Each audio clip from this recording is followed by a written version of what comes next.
Okay. So good afternoon. We are actually discussing the basics of big data analytics, and continuing with that discussion, there are mainly two types of processing mechanisms. So we have discussed something about analytics. We also discussed about the storage terminologies or the storage methodology. Uh, we have also discussed the programming model. So traditional OpenMP or similar kind of a parallel programming model is not going to work in big data environment. So we have discussed that MapReduce has to be used. Uh, Not just MapReduce, there are a few other as well. For example, RDD, which is a programming model for Spark. There is a trial as well. So there are at least a few programming models are there which can be used in any big data environment. The next in the sequence is the processing mechanisms. Now, there are mainly two types of processes or mechanisms to process the data. First is batch processing, and second is a stream processing. I think as per the new syllabus, you have a dedicated chapter on stream processing. Otherwise, everything else which we are discussing, your Hadoop is also a batch processing framework, specifically or primarily. However, you can do stream processing in Hadoop as well, but in general or primarily, Hadoop is a batch processing engine.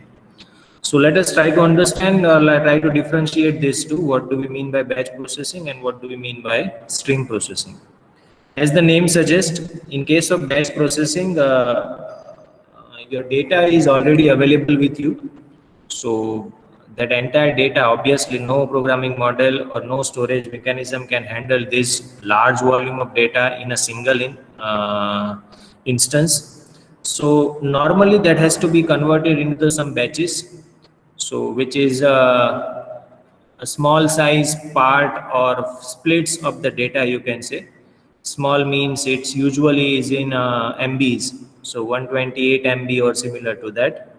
So even though your data is in TBs or in PBs, but your batch will be a small size unit which can be processed or which can be transferred with convenience. So but the processing is such that you will be doing the processing batch by batches. So it is efficient in processing high volume data. Everything is in terms, or everything is performed in terms of batches only. So collection, then processing, or let's say you are generating the output. So whatever is done, it's being done in batches only. It gives you the delayed output because it depends on the resize of the data being processed. So, and sometimes you may require that unless and until you don't get the result of let's say few batches, you can't generate the final outcome. So sometimes you may need to process a multiple batches to generate a single batch of result. So in that case, the output is delayed. uh, it is preferred, or this framework is preferred, if the volume is the only concern. When I say volume is the only concern, it means that your data is too large, but the velocity, that means it's not like you are generating the data and then it's coming, or it's not like a variety where you have different types of data put together. So normally all your logs data are processed in batches. Even data with related to transactional data. So let's say banking transactions are already available with you. So whenever you want to do some analysis, you have to follow batch processing because its data is already with you, it's already available. And as I told you, the Apache Hadoop is actually a framework based on this. There is another type of processing mechanism which is called a stream processing. Now, what is stream processing? As the name suggests, instead of the bundles, instead of the batches, here data is coming in a continuous flow. Stream means continuous flow. So it involves the continual input, process, and output. That means your data is being received continuously, it is being processed continuously, and results are being also produced continuously. So obviously, here the time is concerned. So your data must be processed in a small time period, and usually it's a near real time only. The classical example of this type of processing is, let's say you are doing some, let's say, stock exchange kind of analysis. So your price of the stocks are continuously updating. So you want to catch it, and you have your own analysis engine, and based on your algorithm, you want to, let's say, suggest something. Now, what this kind of a processing demands, it demands the real-time interactions. It demands real-time or near to real-time output generation. So let's say if you are working on some stock exchange prediction system, then you will continuously read the data which is coming from the stock exchange. You will apply your algorithm, and you will, let's say you are generating some tips, and that tips has to be shared with your clients or customers, so that customer can buy or sell something and they can earn profit. Let's say this is the application which you want to build. But what is the constraint in this kind of an application? The constraint is the tip which you are generating has to be done at a proper time. So time is the constraint over here. So everything is related to and reflected with the time actually. So these are the two types of processing mechanism. These are the differences. Batch processing has an access to all the data at once. So initially it is assumed that the entire data which is to be processed is available. Whereas in case of stream processing, you have a function of smallest window of recent data. So instead of all data, you have recent data available. Recent means the data which is being just generated or collected. Batch processing are involved something big and complex kind of processing. Here the processing may be simple, relatively the processing may be simple, because here complexity is in managing the time constraint. So you have to be, or you have to be very much prompt about your output generation. Here the more concern is about the throughput rather than latency. Latency means the delay. In case of batch processing, we are not actually waiting for it actually. So there is no time constraint over here. So latency may be adjustable in case of batch processing, which is not true over here, because you have to provide the results in almost real time. And here the latency are measured in minutes or more, but here it should be, and ideally there should be zero latency in this case. It's an asynchronous because everything goes in a sync. So this is about the two mechanisms which is usually followed in any big data environment. So finally, let us try to conclude this chapter, that is on introduction to big data analytics. What we have discussed till now is specifically, we have introduced the term, that what do we mean by big data analytics, why the term big data is used, what are the characteristics. So mainly there are three characteristics: volume, velocity, and variety. There are two more, that is veracity, which is more related to the accuracy of the result or the data, and second is the value. So these are the five characteristics of big data analytics. Apart from it, we have also discussed the type of the big data. So mainly there are three types: structured, semi-structured, and unstructured. Structure means something which can be solved, or which can be, represented in form of rows and columns. So your Excel sheets, your MySQL databases, any relational databases, these all comes into or falls into the structural data set. Second one is the semi-structured. Semi-structured means that even though the content is unstructured, that means you can store anything inside it, but there exists an inherent semantic of the data available with you. So like your XML files, your JSON documents, all these are example of semi-structured data. Third one was unstructured, where actually you are not aware of the structure of the data, like images, videos, etc. Even your documents are unstructured. So these are the three types which we have discussed, and then we have discussed the various type of analytics method. So these are the components of any big data application. So one of that component is the method which you use, so your algorithms. So we have discussed text analytics, audio analytics, video analytics, then social network analytics, and then there are subsequent parts or the subcategories of the same. We have also discussed the various applications of big data analytics, case study as well, and the drivers. Driver means those who are actually encouraging big data solutions. So this is what we have discussed.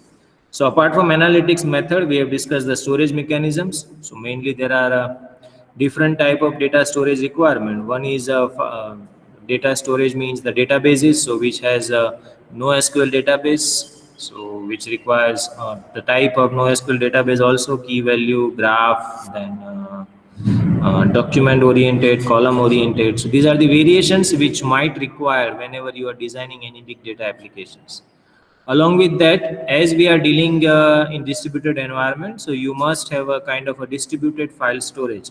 So DFS has to be there. If it's a case of Hadoop, then you have HDFS.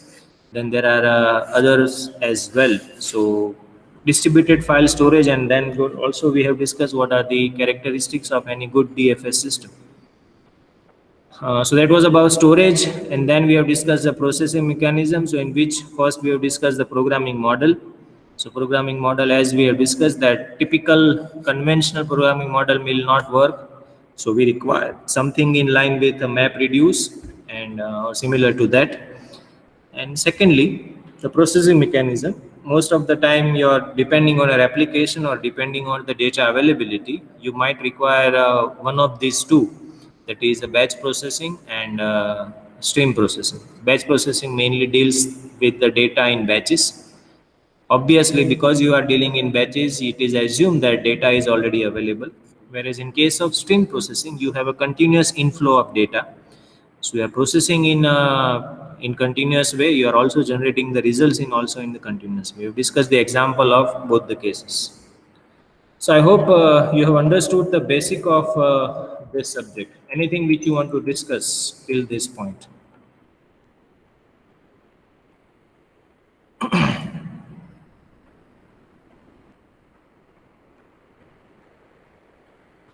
After going through these sessions, you must be now clear about what are the various domains, or what are the various options, you can say, what are the various applications of big data analytics. So, and what are the components of big data? And these are the more components, you can say. You require some kind of a storage mechanism, you require some kind of a processing mechanism, some algorithms, depending on your requirement. You can, whether you require a batch processing or you require a stream processing. So, based on this knowledge, actually, you can design and architect your big data solution for any given problem statement. So, anything which you want to ask till now?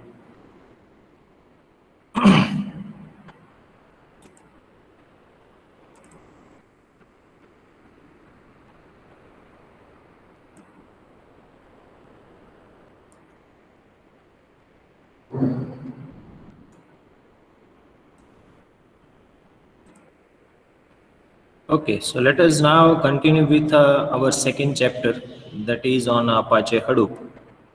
So let me first show you the content of that chapter.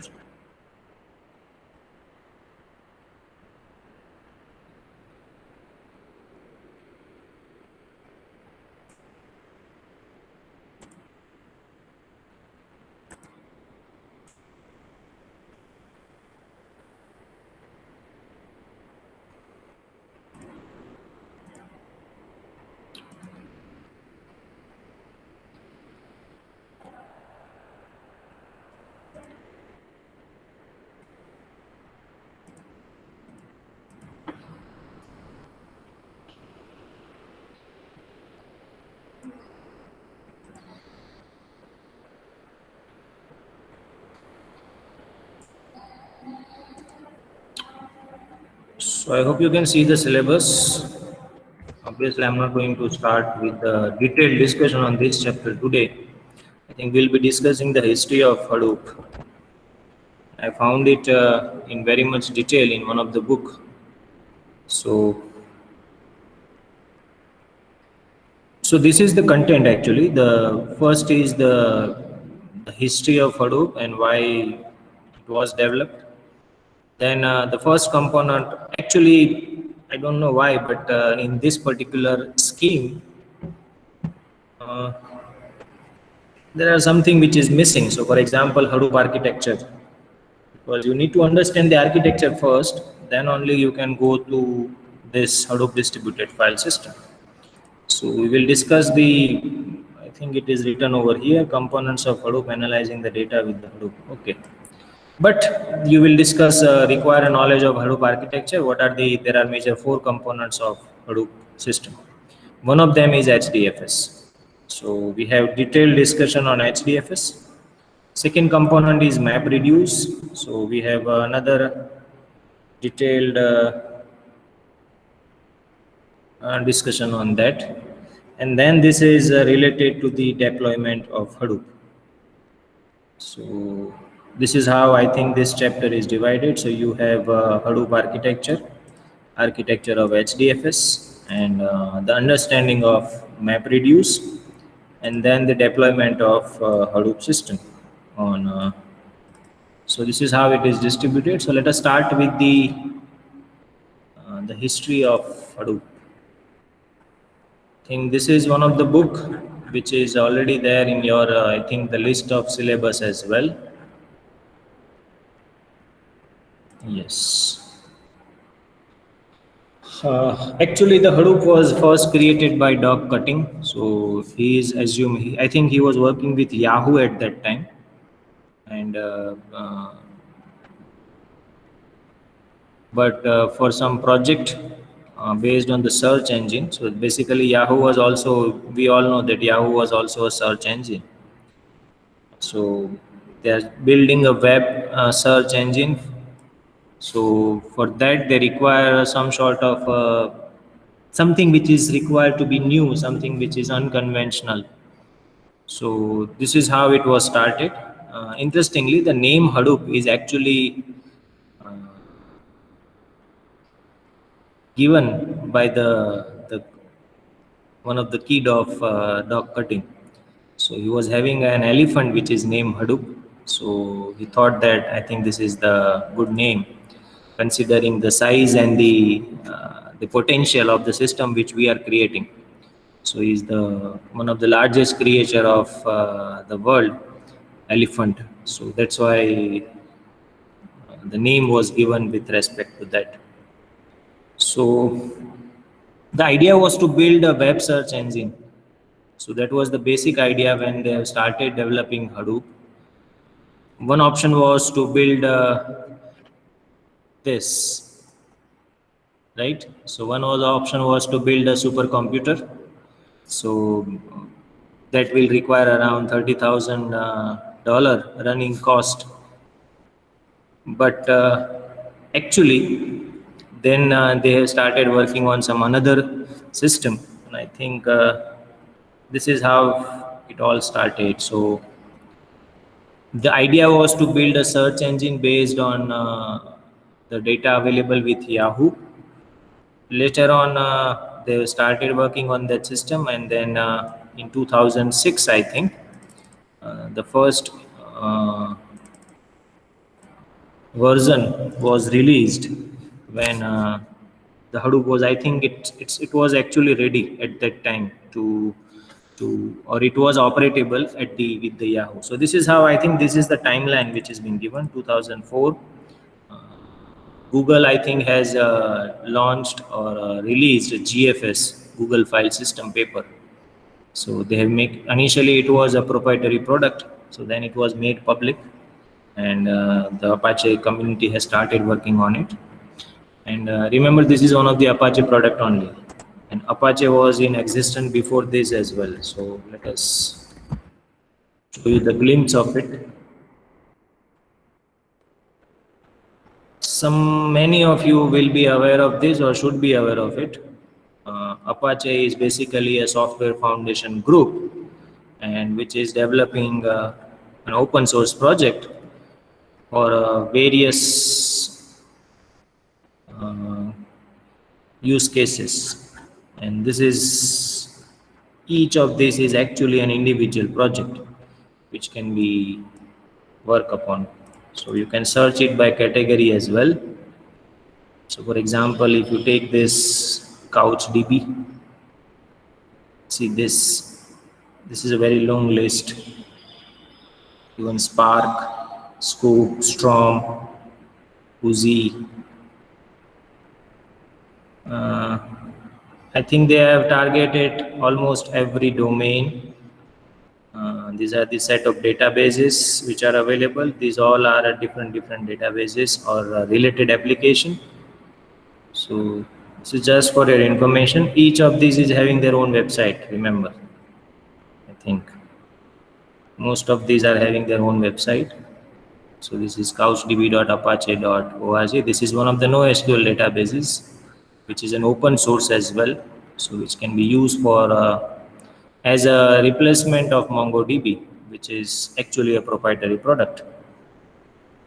But this is an Apache product. Similarly, Apache Hadoop. And then you have a Spark. These are the two giants which is widely used in the recent time, Spark and the Hadoop. So I think the website for Hadoop is not that actually good. So for documentation, etc., you require obviously it's an open source project, so they don't have time to generate it, the documentation. Otherwise, the features and functions are very much in practice. It can be used everywhere. Comparatively, documentation for Spark is relatively good. So you can find almost everything, how to start with it, and what are the various APIs available. So here you have APIs for almost every language, so Scala, Java, Python, R, etc. So here, let's say if you are looking into the API for based on this one.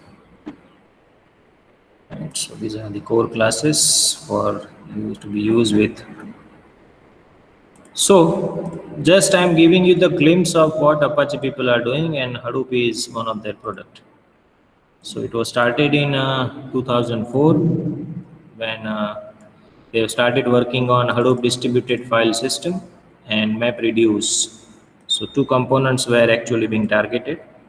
In December 2005, Apache Nut, it was actually started with something like this, and then it was actually called Hadoop. In 2006, Duck Cutting has joined Yahoo. Obviously, when they are joining it, they have already their product.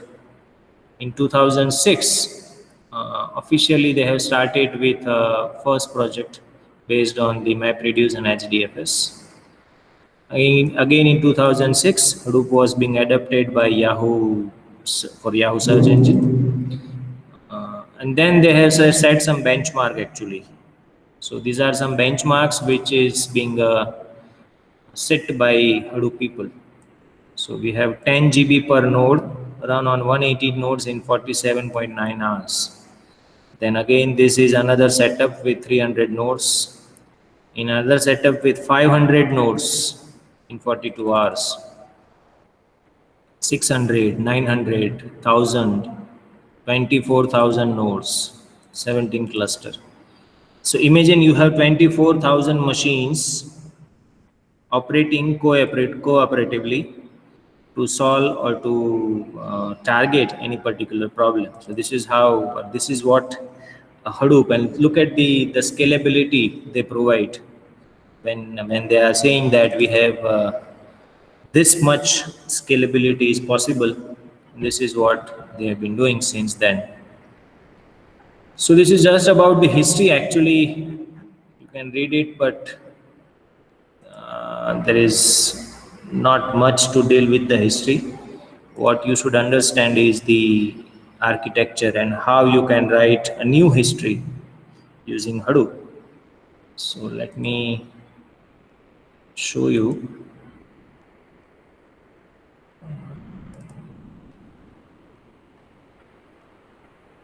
Hadoop ecosystem.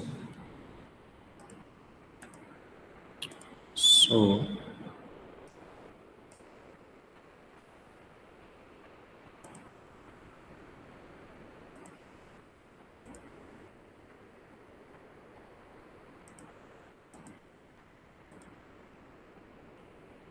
where is that file gone?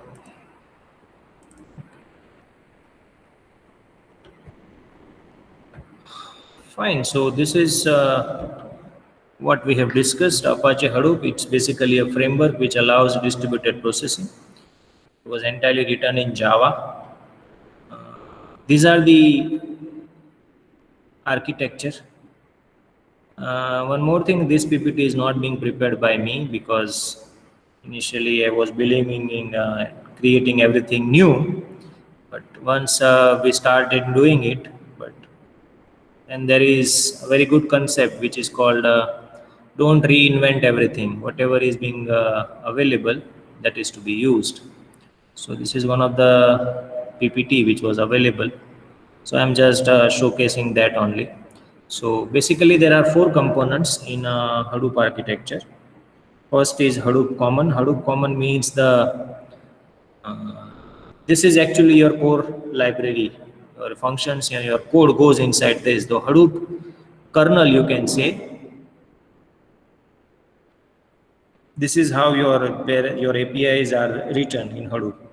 Second component is HDFS, which is basically dealing with the distributed file storage requirement of Hadoop ecosystem or Hadoop system. So whenever you want to process something, it has to be transferred. That file or that data has to be transferred into the Hadoop environment. But but where it will be stored, or in who will manage that, so you require some file system, so that is being supported by HDFS. Then another interesting characteristic of Hadoop is that this is what we have discussed. It can manage up to 24,000 nodes. Imagine there are 24,000 nodes in a single system with a different clusters. So obviously that 24,000, I think it was divided into the 17 clusters. So there were cluster, each cluster was containing some nodes, and but how they are going to manage this means how they communicate, how the system remain consistent, how the integrity is not lost. So that has to be taken care by some unit, and Hadoop Yarn is actually responsible for that. The full form of Yarn is yet another resource negotiator. So it's a yet another resource negotiator. So basically it's a resource management component for Hadoop. So it gives you the job scheduling. It solves the purpose of, or it manages the job scheduling and every task which are related to the coordinations or communication between the nodes, etc. Everything is taken care by Hadoop Yarn. And then the fourth component, which is your intelligence, basically. So you have a system over here, you have a data over here, you have a coordination over here, and here is your program. So Hadoop MapReduce is basically a code or a piece of code which you provide to any Hadoop application or Hadoop based application. So this particular MapReduce files or MapReduce codes are responsible for processing the data which is stored over here. Obviously there are multiple nodes, so that will be coordinated by this, and everything of, or all the functionalities of, or everything of these components are actually written in this. So this is like your OS, where you have all the memory management, IO, processing. If you consider this as a CPU, then this is your OS, this is your hard disk, this you can say a communication or networking, and this is your application, so your programs.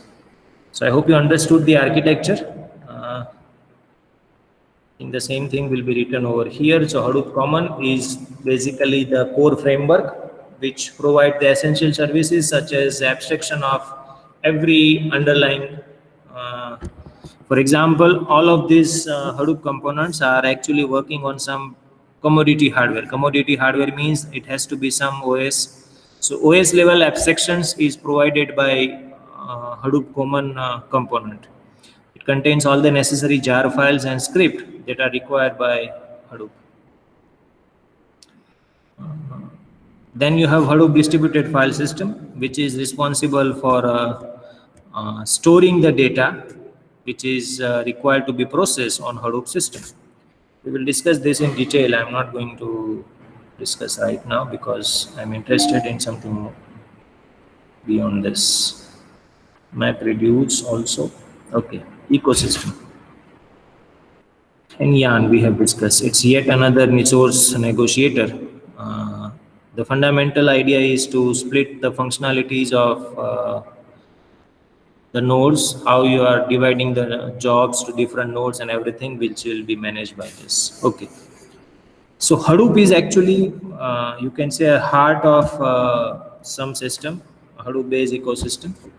But that is just the heart, because sometimes you may require entire body to, let's say your hand is required to pick up something, your eye is required to look at something, your ear is required to hear something which is required, let's say you should be a good looking, something like that. So because that is felt purely for the presentation.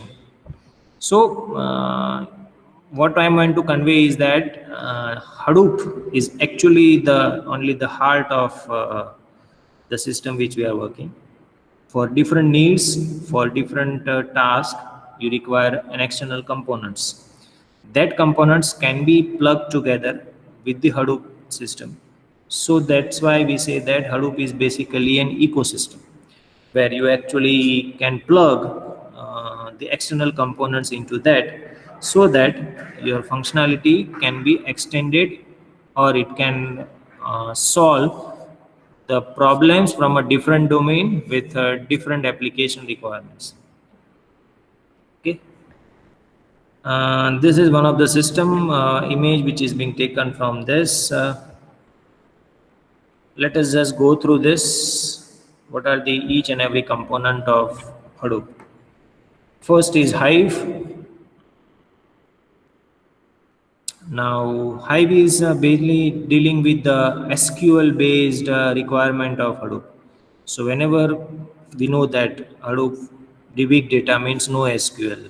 Okay, we know that it's no SQL, but it doesn't mean that it cannot solve. Remember, the full form of NoSQL is not only SQL, right? So SQL is actually a part of NoSQL as well. So whenever you are required an application, or your application, if your application demands the SQL interactions, or your data is, let's say, stored in form of a relational database, then you have this component which is called Hive, which actually maintains the data in SQL format. So like you create a MySQL database, like you create a Oracle database, similarly on that line you can create a Hive database, but that database will be again in the Hadoop environment. So you can create it, but again that will be distributed across all the nodes which are actually part of your Hadoop cluster. So Hive is a distributed database, and gives you the SQL support in Hadoop environment. When you say it gives you an SQL support, it means that you can run an SQL-like query. So for that you have HiveQL. So all your select and Obviously, you don't require insert over here, or even update, or even alter table. Most of the time, what we require is a select, and there is a reason.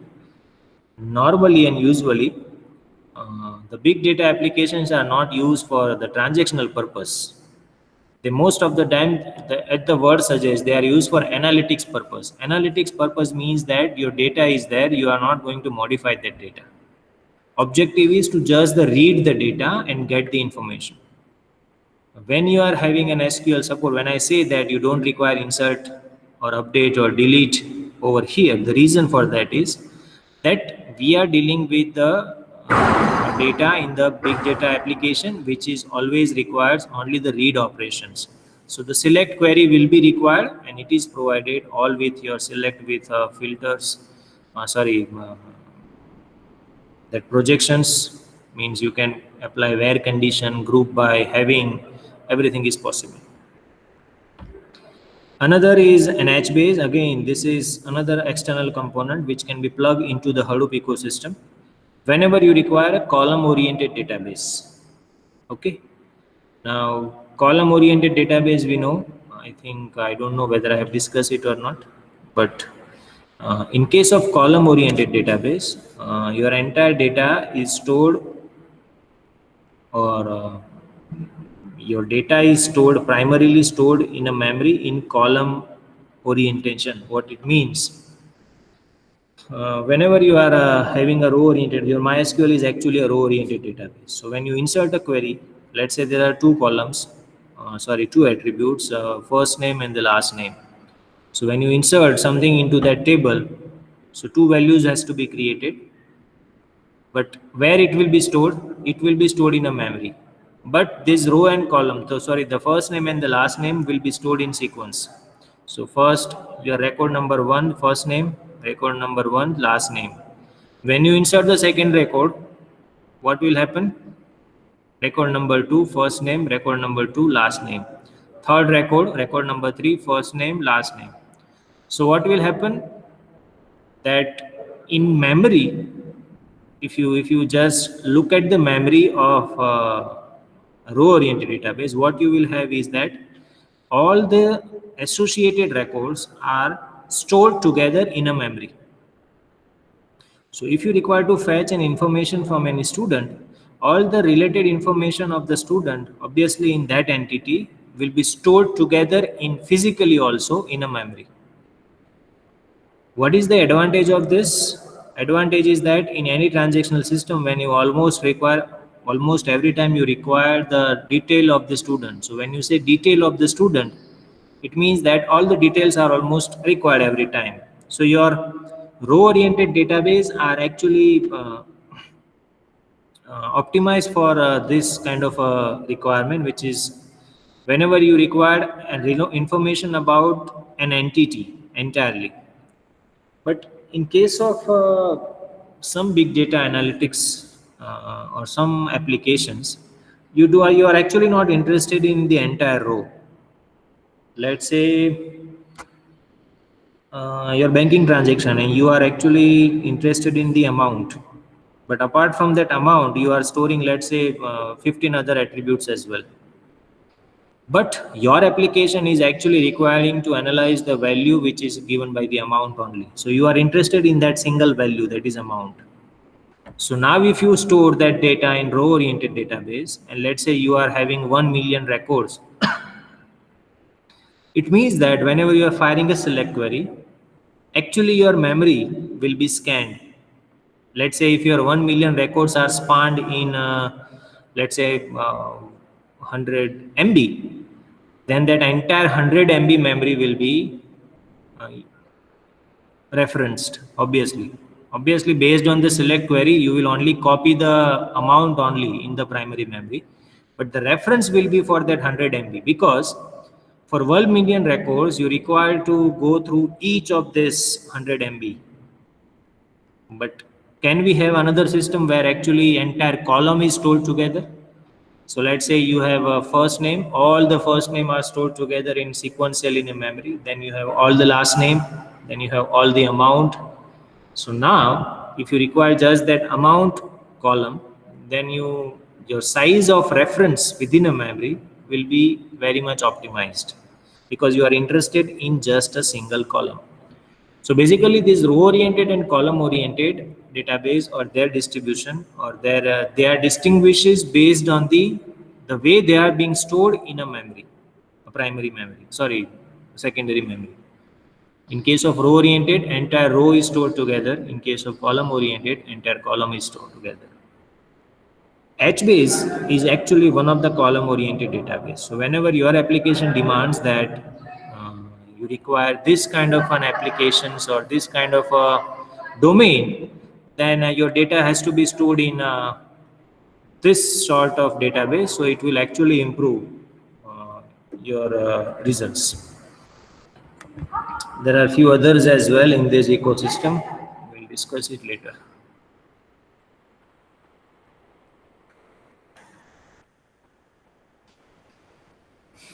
So anything which you want to ask?